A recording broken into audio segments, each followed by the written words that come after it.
This pose stretches your hips, chest and belly, and also strengthens your thighs, shoulders and back.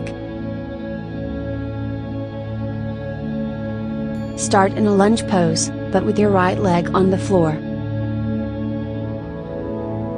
Tuck your pelvis in and sink your hips. Raise your arms up by your ears with your palms facing forward and fingers spread wide. Lift your chest up and back while bending your arms at 90 degrees. Return and repeat. Exhale when bending your elbows, and inhale when raising your arms up.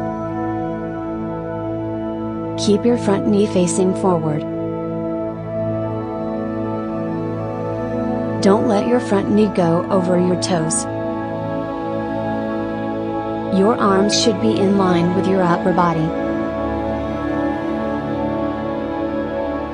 Keep your neck natural.